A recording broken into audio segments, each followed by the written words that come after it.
All right, good morning, everybody, and welcome to 1 Million Cups. It's Wednesday at 9 a.m. So wherever you are in the United States, local time, 9 a.m., it's Million Cups time.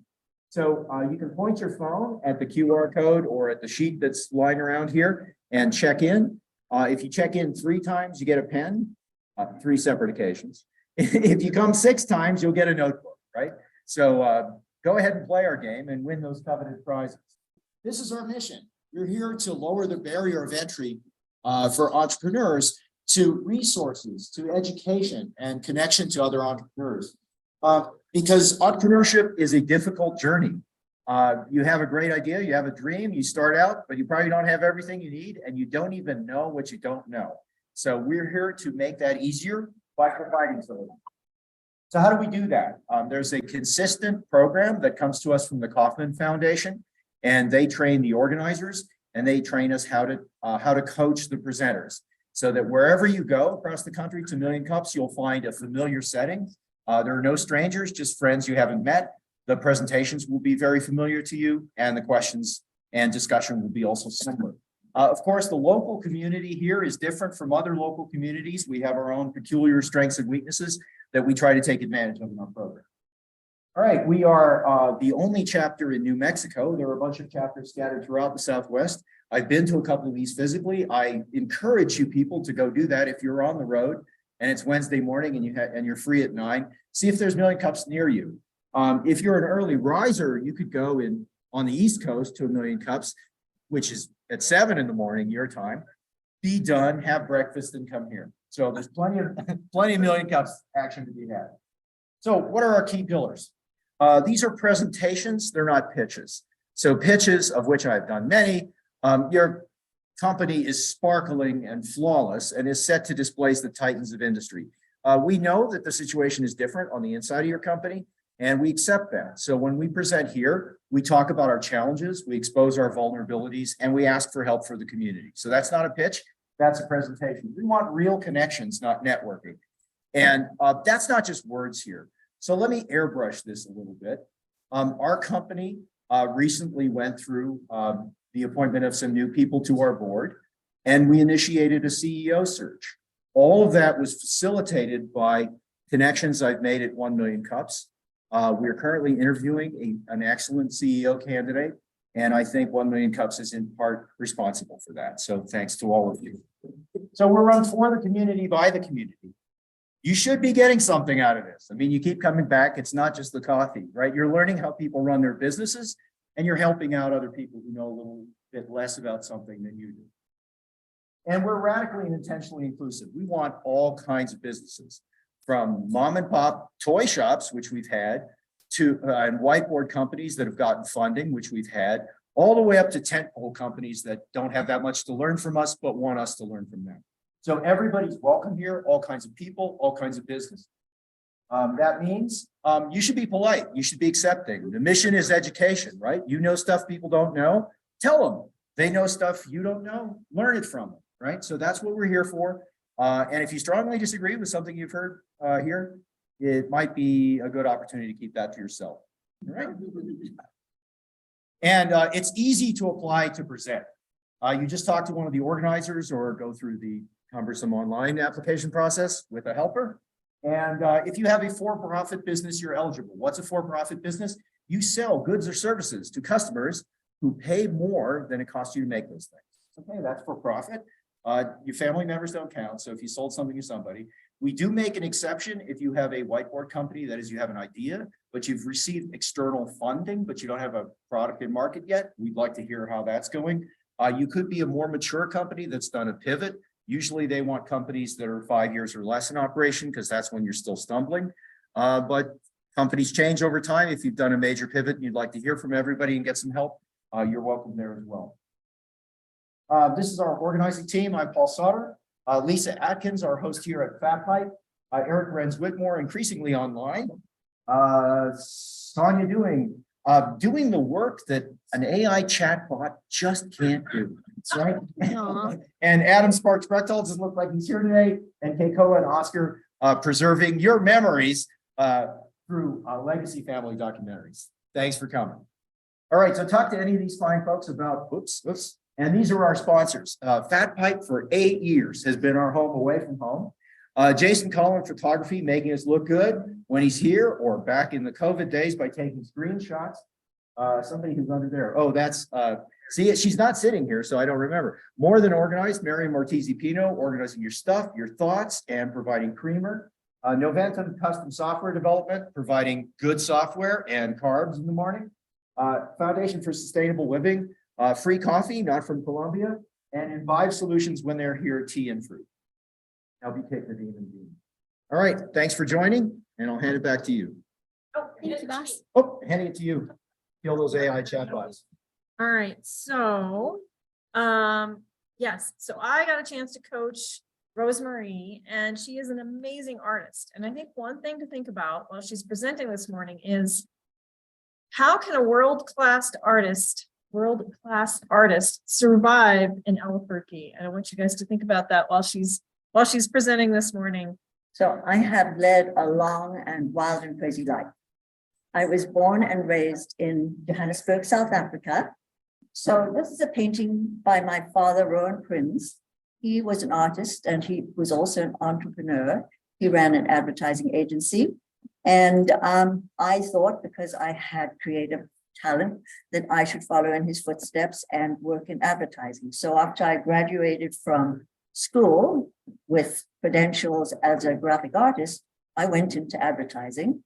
And I worked in companies in Johannesburg and then also in London on Fleet Street. But advertising was not for me. I needed more creativity.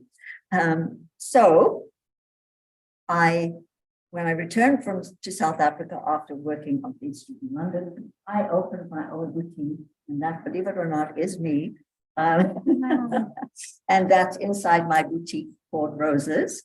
And that was a whole lot of fun. And it was a very successful boutique. It was back in the days of the late 60s, early 70s. So, holy long, right? And a lot of fun, but it was in South Africa. I had a problem with being in South Africa. So I went to California and I studied for a BFA, studied painting for a BFA at the San Francisco Art Institute. And then there I am at the Art Institute working on sculpture, and throughout my life I've done both sculpture and painting and performance. And this is performance, a piece I did at the San Francisco Museum of Modern Art right after I graduated from school. But by this stage, it's called The Sacrifice of the Sun. And by this stage, I actually was a mother of a young son, and I was worried about earthquakes. We'd experienced a few major tremors, and I was nervous. So I decided to pack up my son and move to New Mexico. I didn't know much about New Mexico, except that Georgia O'Keeffe had been here. In fact, she was still here at the time. So good enough for me. Came to New Mexico. This is the mountain, Pedernal, that Georgia O'Keeffe said God said she could have it if she painted it off in the wall. I didn't move there. I moved to a little village called El Rancho, north of Santa Fe, with my son. And this is the church in El Rancho. It's pretty much the same as it was then. And during my time in New Mexico, I was very active as an artist. I started working on satin models in the bomb that was inspired by the proximity to Trinity sites and to Los Alamos. It's about the bomb. This is the character drawing for that. And this is the actual detail of the installation. This is a more than 5 foot tall candle that I made and surrounded by about 30 moth-like objects. And there's a soundtrack. The other project that I worked on for quite a while, and again, I have a website. So I'm just going to show you a couple of images from each project, but you can always look on my website. It's rosemarieprins.com. And I also have a blog so that you can look at the blog posts that relate to these images. And this is a large piece called Birth of Aphrodite, mixed media. That's my format, mixed media. And I also have some sculptures in that show too. And this was shown at the Center for Contemporary Arts here in Santa Fe, also at UNM in the Johnson Gallery, which has now changed names. And one of my pieces is in the permanent collection there. And while I was here, I also worked, sometimes with Linda Piper, she's sitting back there. Linda, raise your hand. I also worked as an artist in residence. This is a project that I did with the students at Milwaukee High School. I'll whip you and waste you away. They were protesting the fact that the waste isolation pilot project was going to be driven right past their school in Milwaukee, and they were not happy. So they did this picture, they called it I'll Whip You and Waste You Away, from bones that I found in the desert.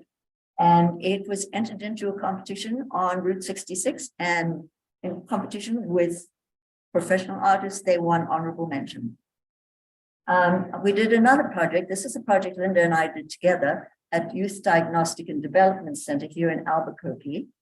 And because you're not allowed to show photographs of the teenage inmates, which is in fact what they were, this is my son who came with me one time to find out what it might be like if he ended up in there.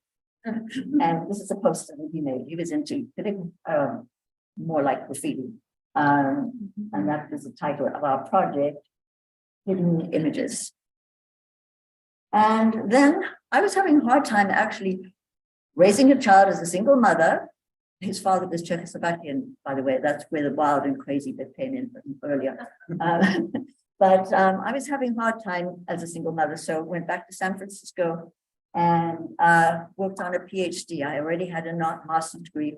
I worked on the terminal degree at California Institute of Integral Studies. And while I was there, I was invited to come and work as an arts administrator in Virginia at the Virginia Center for the Creative Arts. So we packed up our U-Haul truck and drove over the mountains all the way across to the East Coast.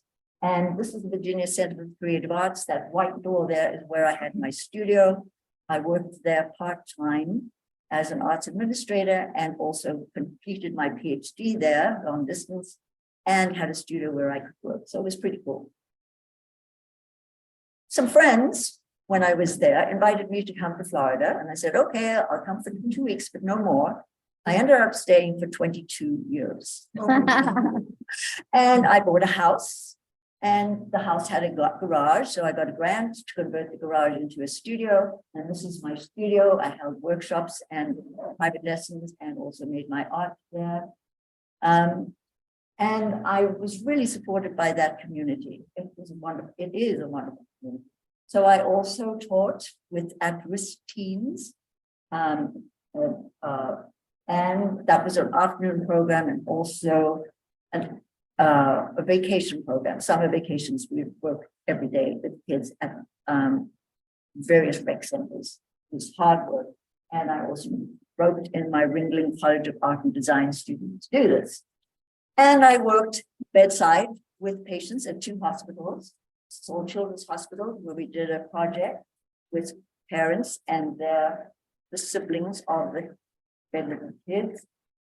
And I also traveled around the country from Florida, this is in Massachusetts, also in Virginia, to do projects with various groups of college kids. And here we're working in the sustainability program at Hampshire College in Amherst. Throughout this time, I was teaching drawing at Ringling College of Art and Design, painting at Eckerd College, sculpture at Hillsborough Community College, and art appreciation at Barry University. And the whole time I was teaching at the Morean Arts Center, I was teaching painting. And these are my Morean Arts Center students. I'm going to try and speed this up now. So I worked there on a series called Bound Crosses and Boundary Crossings that I started on when I was working on my PhD, because my PhD was examining what it is to be a white South African. And so this was a dissertation, but also a body of art. And this is a more recent iteration of that exhibition that showed it. These are all shown all around the country. Not all of them, but a lot of them, either solo shows or group shows. But this one was in St. Petersburg more recently. And this is in a permanent collection at a college in Tampa, also part of Bound Crosses and Boundary Crossings. And then there are other works relating to the environment that you can see on my website. And I've done quite a lot of books, artist books. This is a collaboration with an American poet. He wrote the poem for me. I did the artwork using soil from Appomattox, which is where, of course, the Civil War was started and ended, that area. And this is one of the books I made with Timothy's poem. And then I had a little mini retrospective at the Happy Theater and a couple of shows from that, slides from that exhibition. And then I won Best of Show, so they gave me a solo show, Homeland Lost and Found, and I roped in all my friends. So roped in my friends, I had somebody write music for this piece, I had a videographer, a calligrapher, and it was all inspired by the Iraq War and a poem that an Iraqi poet wrote, Salah al-Hamdani, Homeland, Baghdad, Mon Amour. So at the same time, I had an exhibition in Tampa called Sanctuary, relating to the problems with the Florida springs, pollution, depletion, etc. And this is a detail of that show, another detail. This is the brochure. The brochure is on the table over here. You can take a look at it. And I went to India, came back, and got a grant to go to India. That's how I got there. And this is the project I did, a solo show, Sanctuary East and West, dealing with pollution both there and here. And those pieces were started, made in India. And I've made a lot of artist books. I'm going to show you two. This one, the first one was inspired by Charcoal Canyon. I actually got up Pahada Butte and got to see that sun dagger going down the spiral. It was magical. And that's my photograph of that experience. And so I made a book. It's a loose leaf book, and I did performances both for the summer solstice, winter solstice, and the equinoxes. And that was part of the book. And then one other book I'm going to show you here is a book that I made more recently. It's with a poem that my son wrote.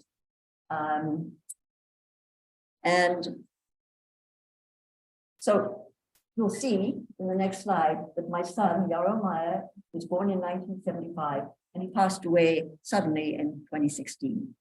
So that's when my life rapidly changed. And luckily I had that grant. I went to India, and I had a plan to work on another project. When I got to India, I was so impressed by the trees that survived in spite of the smog, in spite of the pollution, that I started working with those leaves. And I worked with the soil on the property, the soil, and I traced around the leaves and did that 18 times and brought them back, and they were in the show I showed you earlier. And then I also made prints using the actual leaves and actually incorporating leaves into mixed media works. And of course, you can't go to India without going to the Taj Mahal. And I was inspired by the tiles at the Taj Mahal. So this is a series that I did with the leaves, and it's called Taj Mahal Tiles. And then I used watercolors. I traveled a lot during this period of time. I was so grief-stricken. I just wanted to be out of Florida, out of my skin. And so I traveled around the world, going to artist retreats, which was cool. Except I was still sad. Anyway, I used watercolors because my paints had been confiscated on the way to India. So this time I used watercolors. I used those leaves, traced around it, made 22 images like that, and incorporated them into a book that you see there, A Leaf in the Wind, my son's poems and my artwork. Luckily, his widow had sent me his poems, so I was able to use those for this book. And here I am reading the book at the last solo show I had. It was in Sarasota. And then 6 months ago, I returned to New Mexico. I had wanted to return to New Mexico for a long time, but I was so tied up in Florida, I couldn't get away. Anyway, things happened and I was able to leave. So I came back 6 months ago, and I now have a studio. It's at 122 Bryn Mawr Southeast, and we're going to have an open studio I will have an open studio on this coming Sunday, first Sunday of April, which is 2nd of April.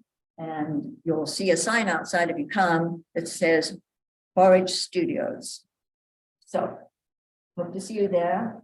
And these are shots from my studio. And I'll also be teaching on Zoom, beginning intermediate painting at the Moraine Arts Center coming up next month.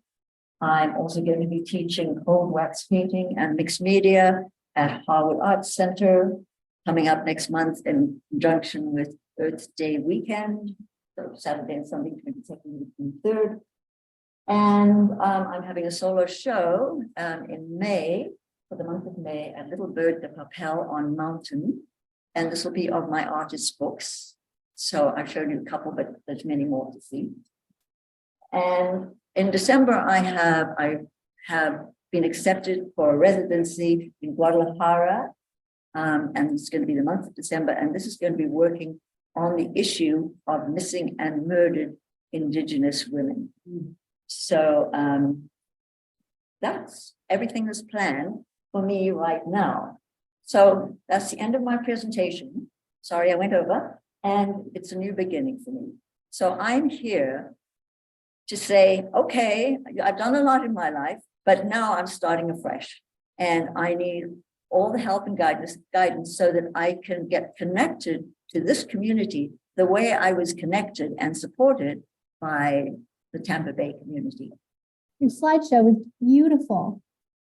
So pretty. Well, thanks, Sonia. I cut it down by 2/3. It's still over. No, it's good. Yeah, great job. All right, of course, we'll take questions from the audience and Zoom. If you're here in person, please form a line and talk to the camera so the Zoomers can hear your question as well. And Rosemary will stay up here and answer for us. And then if anybody on Zoom also has questions, feel free to make note of that in the chat window and we'll call on you. Hi, Is that I'm, good? Perfect. I'm Paul Sauter, founder and chief scientific officer of Equiseek.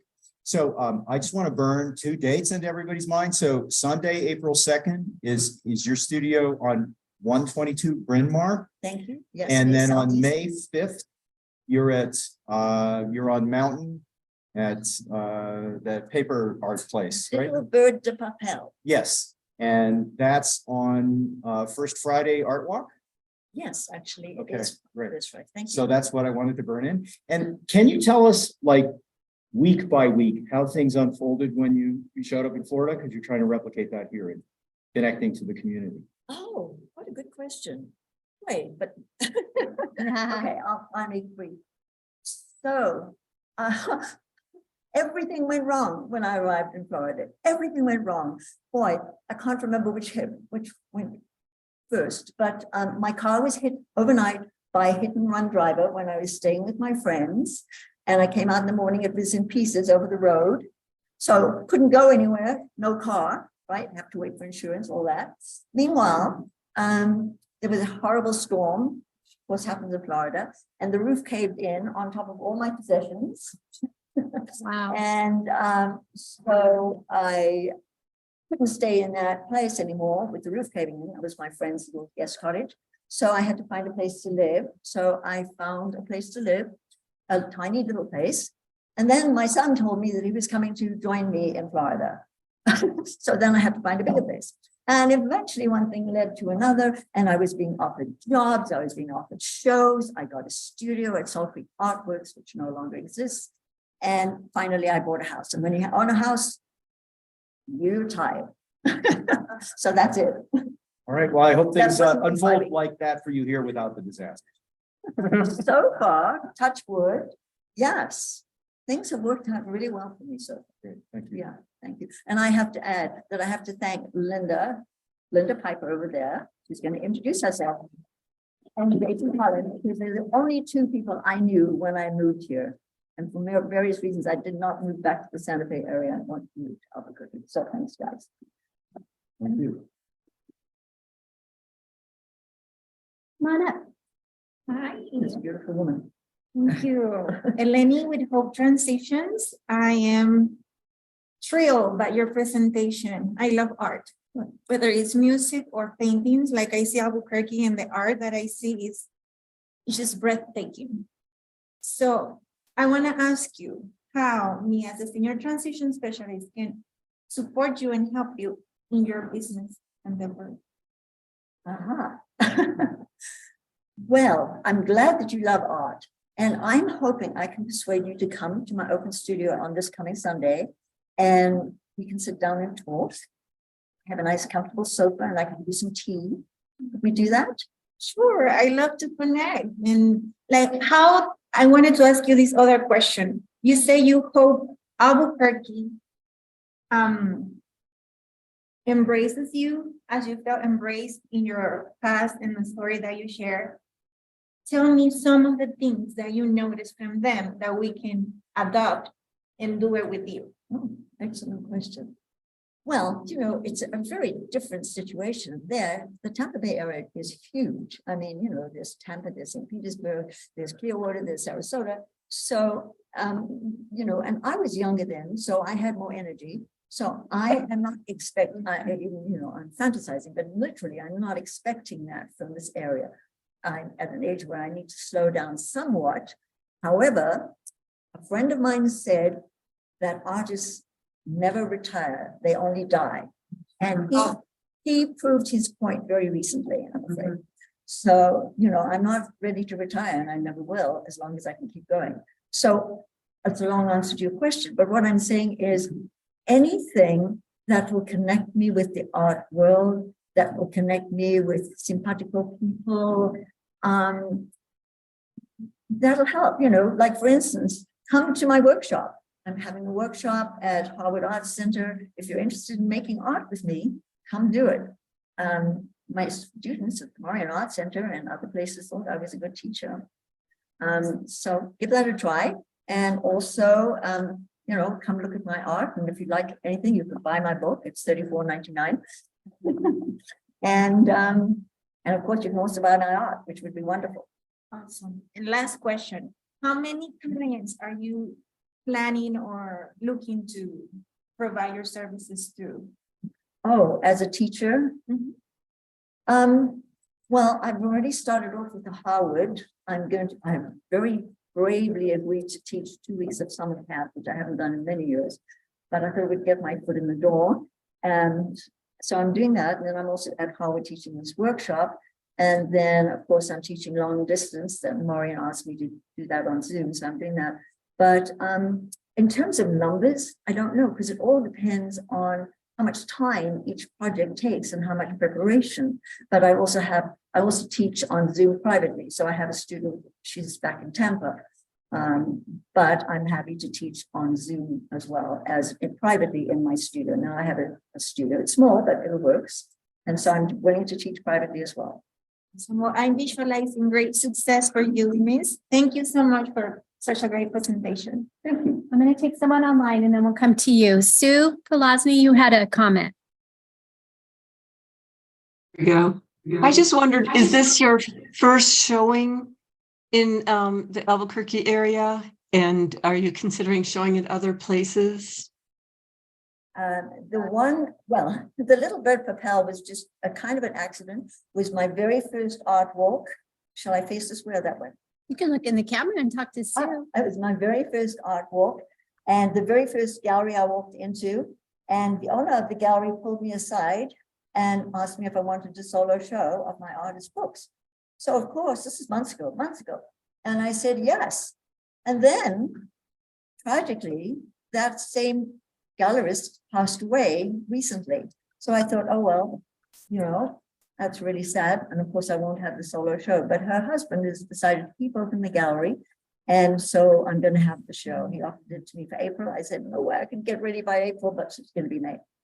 Nice. Yes, and it is my first show. And I am hoping to show in other places as well. I have these beautiful big canvases that I started working on when I lived in New Mexico years ago. And they are dying for a nice big space to show them in. And my studio is way too small for them. So I really want a space like 516 Arts or whatever. Yeah. Where are you from? I'm just curious, real quick. Where am I Listening from? to- Yes, your accent. I was born and raised in Johannesburg, South Africa. Not a fact that I'm proud of, but nobody gave me a choice about that. I left when Okay. Thank you. I am Wesley with New Mexico Elite Sports. My question for you would be, what inspires you to create your artwork? And how do you like to inspire future artists? Aha, oh, you guys ask these difficult but very good questions. So my work is inspired mostly by the materials that I use because I work with mixed media. So, you know, when I lived in New Mexico before, I'd wander around the desert, I'd find bones and seeds and grasses, and those would be incorporated into my work. And then a project would evolve from that, like Sati, Mars and the Bomb at Trinity, but that's where that started. And so it's usually with materials. And in terms of inspiring my students, my goal with students is to help each student find their own voice. That is my priority. And so I don't want them to paint like me or anybody else in the class. I want them to find their own voice. So with that in mind, I work with them to find out what it is that inspires them and then guide them along that path. And the student that I had with me for the longest in St. Petersburg, she was with me for 22 years. Every Tuesday night, except when she was traveling, she would show up for class. So I guess she got something out of it. Yes, definitely. Besides the camaraderie. Yeah. Thank you. We'll go to Phil Wilton online. Hi, Rose. I just want to say your presentation is brilliant, and your skill sets are amazing. And I've got some kind of similar travels to you. I'm London born. I went to Edinburgh and then went to Munich, and then went to California, San Francisco, and then went to Tampa in Florida, St. Petersburg, and then went to New York, and then went to New Mexico, and just recently moved from New Mexico back to New York. But New Mexico holds for me a very special place, so I'm not surprised you went back there, and maybe I'll get back there eventually because I like it there. It has a lot of mountains, which I particularly like. But what I do want to say is to you and to everybody else that's sitting in the room, you have proven the point that when life gets tough and it gets down, you just get back up again and you face it and you go straight back in to building yet again on a very similar or same path. And it's possible to do that. So for everybody that's thinking it's difficult being an entrepreneur and starting up, your failures are not failures, they're just learning experiences. And you've done an amazing job at turning around some of the situations you've been in. And I just wanted to say that because I'm very impressed. Thank you. And one thing I'd add to that, and it doesn't matter how old you are, as long as you're physically capable, you can do it. Absolutely. And I'm delighted to see that there's one of my students on Zoom, one of my former students. Is that Marty?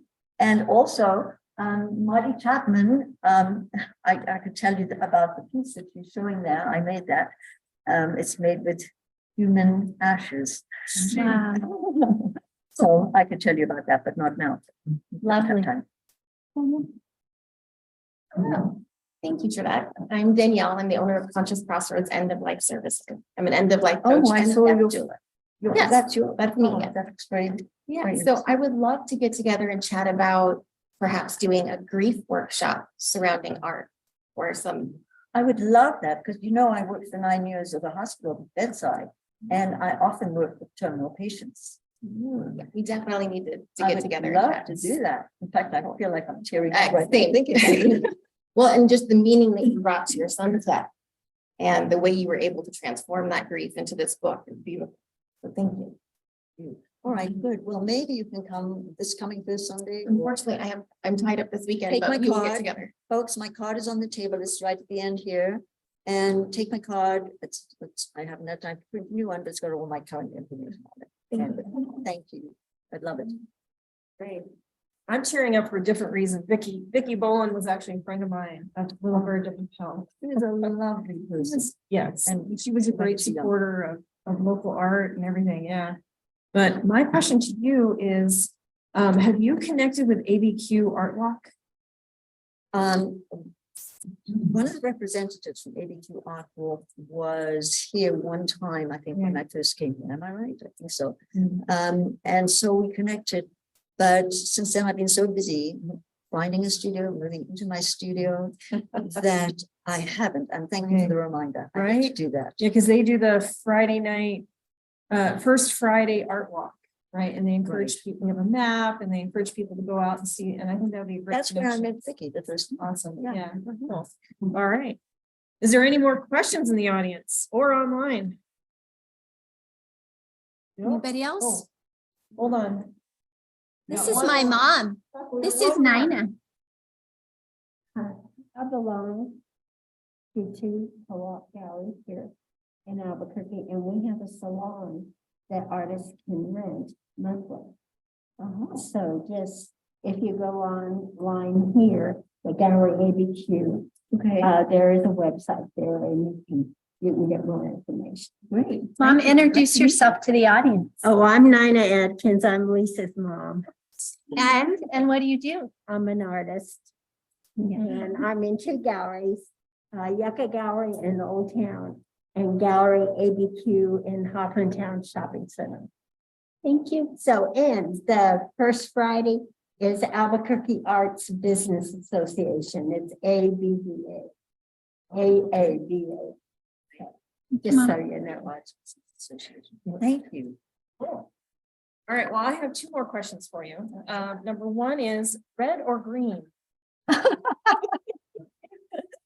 Green, definitely, but sometimes Christmas. Okay, oh, good choice. And what can we as a community do for you? Oh, well, I think I probably expressed that already. The fact, if I was a wealthy philanthropist, then, you could probably do nothing for me because I would just be pouring my money into this community to make it the way I envision it, but I'm not. So there needs to be a reciprocal arrangement here. I feel like I have lots of experience and still energy to give, but I can't give it into a void the way I could if I was a wealthy entrepreneur. So I'm looking for people to respond to what I can offer, and then we can have a kind of symbiotic relationship, or at least a complementary relationship, whatever. Does that make sense? Yes, it does. Oh, Thank It's you very vague. much. That's a vague answer, but I'm open to whatever comes along. Absolutely. All right, well, thank you. One thing I'm not open to is hurricanes. No more hurricanes. Okay. All right. Thank you, Rosemary. And we hope that you'll stick around a little bit after, and I will. I'm sure there's more Because I'm hoping conversations to people be will had. take my cards and take a look at the things that I have. My show and tell display here. Thank you. You're welcome. Thank you. We have 20 more minutes. Do we have events that we like to share? Yeah, I do actually. The one thing I didn't do is put links in here, but we can talk about them because, I've got one I can share, okay, which is, I mentioned it last week. My short story-a-thon is coming up this coming weekend. And it's March, it starts Friday night and Sunday we publish. So the thing is with these weekends, a lot of amazing stories come out of these weekends, but there are just a tiny few that have always been like such amazing stories to me. So if anybody has a break today, go on Amazon and look for a short story called She Be Dead by Linda Piper, because it is an amazing short story. It was one of the best ones I've read from our weekend. So Linda, I'm so glad to see you. Yeah, so check that out. But that's all I got. I'll share a couple of workshops and things I found with Activate NM. So strategies for marketing of a small business with Barbara Dawson will be held here April 13th at 11:30. You can find links to register for all of these on the Fat Pipe NM website. And the features here, AI-powered marketing for local businesses. That's going to be taught here on April 14th at 11:30, and that one should be really cool. And then we have a continuation of our leadership series with Jason Barnett. The next session is on influence over leadership. That will be held April 27th at 11:30. After this month, he'll have 3 more months of his leadership workshop, and he's going to change it to from noon to 1. He felt like it would be easier if he kept it to an hour so that more people would come. And then I noticed on Slack, the Activate NM changed their startup office hours. They're going to call it drop-in mentoring for entrepreneurs. And the next one for that is Friday, April 21st from 1 to 2:30. So if anybody else has any events to share, you're welcome to come up. But I do also notice that we have lots of new faces today, and we always like new faces to introduce themselves. So maybe if anybody has an event, come up here to the stage and then form a line for the new people who've never been here before. We'd love you to introduce yourself, and we'll also take introductions from people online.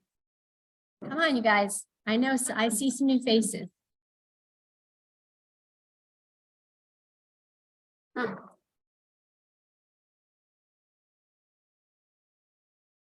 Hey, come on up. Okay. The star is where you can stand. All right. Look into the Hi, eyes. my name is Amy Ero, and I'm the managing director and co-owner of Pink Jacket. Pink Jacket is a digital marketing and advertising agency.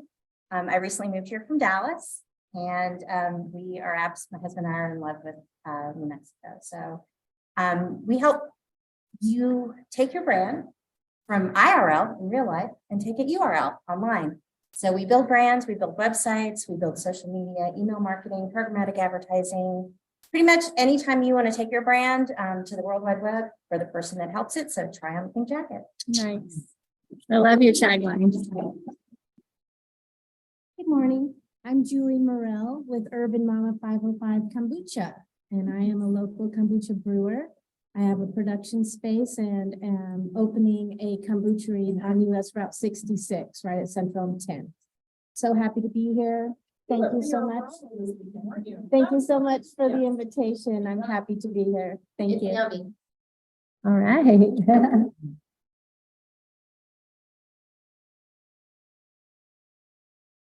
I am Linda Piper, and I came to support Rosemarie.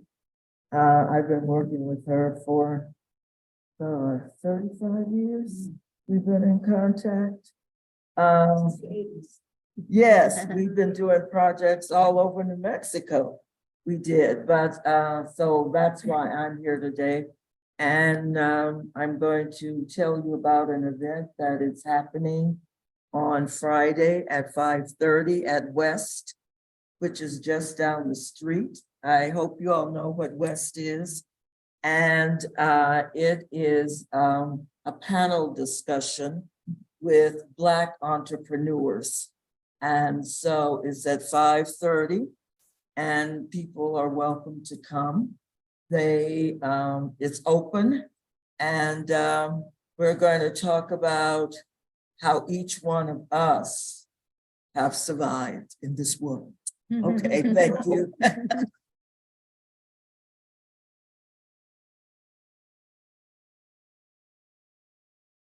Hi, I'm Olivia. So I am a financial strategist with Pinnacle Elite.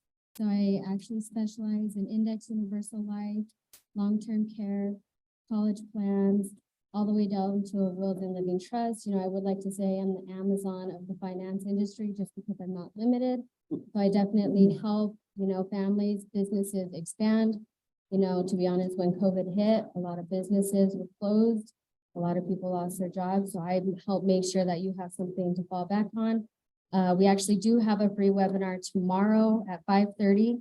All I need is an email. Spots are limited. So if you want to help expand your business, it's for entrepreneurs. So we could definitely connect and I can get you signed up. So it's free education. So thank you. Good morning. I'm Dennis Plummer. I'm the Chief Strategy Officer for Meals on Wheels, and we are beginning a side social entrepreneurship to raise more money to feed more people. Thank you. My name is Gabe Zamora. I'm the side business Dennis is talking about. It's called Forage. And what we're doing is we're taking local nutritional products, foods that we can get from different vendors in this school, and we'll put them into a smart machine and a vending machine. And any money we make from that goes right back to Meals on Wheels. Awesome. Thank you. I see some new faces online. Paul, just give me one more minute. Oh, okay. Brandy Palmer, I feel like you might be new here for the first time. Would you like to unmute and introduce yourself? Sure. I'm actually one of Rosemarie's former students at the Maureen Arts Center. And she actually was the person who inspired me to go back to school and pursue my MFA in painting. It was kind of something I put on the back burner since the 90s, and I'm finally getting around to it as I'm approaching my retirement age. So I just want to say she's such an inspiration to everybody. I'm sure you can tell from the folks who have talked with her today and the people that she's inspiring and the relationships that she's building already in this new community. But that's why I'm here, was just to see her face again, because I miss her. And I think a lot of us back here in St. Pete miss her as well. So that's who I am. Thank you, Brandy. Thanks for coming. Thank you, Brandy. Thanks for having me. We've had another student, and I think she dropped off, but the woman who showed your art. She actually wasn't a student, she was supportive. Nice. Okay. Yeah, we should that piece. So that's a total count of 8 new people today. Yay. Thank you for bringing friends and sharing our community with everyone. So I have an event. I was at NM Bio's big thing a while ago and talked to you about that. And it turns out that CNM is very forward-looking about training people for careers in at least science companies. And they have a 3-semester biotechnology course. The first 2 semesters are lab demonstrations of all possible techniques in molecular biology. I think that's extremely helpful, helps people read papers. The 3rd semester is an internship, and they disperse CNM interns to all kinds of places. Now, those are sometimes labs on campus or sometimes they're companies. There's an internship fair on April 20th, Thursday, April 20th from 8:30 a.m. to 2 p.m. on CNM main campus. If you're looking for interns, and these will work over the summer, hours are up to you and pay is whatever standard is. And we've gotten a lot out of using interns. The way I think about it is you have to put a lot of time into them in the beginning, but it turns into the long interview. Our best success story is someone who started as an intern, got hired as a bioinformatics analyst, and now she's a grad student at the top equine genetics lab in the country. So we can't do that for everybody, but somebody shows up with the right stuff, we get to interview them for a few months as they get some work done and see if we want to keep them on. So I encourage the rest of you to dip into the pool of potential interns at CNM. It's not just biotech, it's all kinds of things. And if you want to find out more about this internship fair, get in touch with me and I'll send you the email. Thank you.